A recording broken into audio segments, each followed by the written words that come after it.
கண்டிப்பா நம்ம அந்த நபர பிடிக்க முடியும்.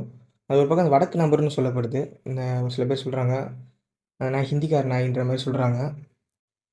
அந்த பொண்ணோட அம்மா பேட்டி குடுக்கும்போது எனக்கே ஒரு மாரி கண்ணு கலங்கிருச்சுங்க. இப்ப எனக்கு பேசவே என்னால முடியல. ஏன்னா, ஒரு 10 வயசு சின்ன பிள்ளை எப்படிங்க? அதுவும் அடிச்சு வாயெல்லாம் என்ன என்னால பேசக்கூட முடியலங்க. அவ்வளோ ரத்தமா அந்த வாயில. இந்த சின்ன பிள்ளைக்கு என்னங்க தெரியும்? அவன மட்டும் கையிலலாம் கெடைச்சா என்ன எனக்கு என்னால இப்ப இதுக்கும் சட்டம்லாம் இருக்கு. ஜெயில்ல போட்டா என்னங்க? இல்ல எனக்கு புரியல. ஜெயில்ல போட்டு ஈஸியா அவன் ஒரு 1 வருஷத்துலயோ, 2 வருஷத்துலயோ பெயில் வாங்கிட்டு வெளிய வந்து ஜாலியா திருப்பி இதுதானங்க பண்ணுவான். இந்த நாய்க்கு சரியான தண்டனை கண்டிப்பா குடுத்தே ஆகணும். என்னோட ஒரு வேண்டுகோள் பெற்றோருக்கு நான் இப்ப எல்லா பெற்றோருக்கும் நான் என்ன சொல்றேன்னா, இப்ப நீங்க வேலைக்கு போறீங்க, இது பண்றீங்க சரிதான். முடிஞ்ச வரைக்கும் உங்க குழந்தைகள் மேல கொஞ்சம் கவனம் வைங்க. ஸ்கூல்ல போய் விடுறது, கூப்பிடுறது அந்த ஒரே ஒரு வேலை. என்னதான் வேலை இருக்கட்டுமே, நீங்க உழைக்கிறது, வைக்கிறது இதெல்லாம் யாருக்காக? உங்க குழந்தைகளுக்காண்டி தான். உங்க குழந்தைகளுக்கே இப்படி ஒரு நிலைமைனா அடுத்து என்னங்க? யோசிச்சு பாருங்க. கொஞ்சமாவது என்ன நான் சொல்றத கொஞ்சம் ஏத்துக்கோங்க.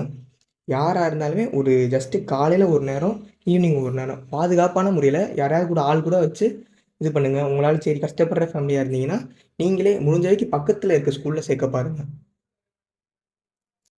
தென் பக்கத்துல இல்லாத ஸ்கூல்னா, இப்ப இந்த மாரி 2, 3 ஸ்டேஷன் தள்ளி போய் தான் படிக்கிற மாரி இருந்தா, முடிஞ்ச வரைக்கும் நீங்களும் பாதுகாப்பா கூட கூட்டு போங்க.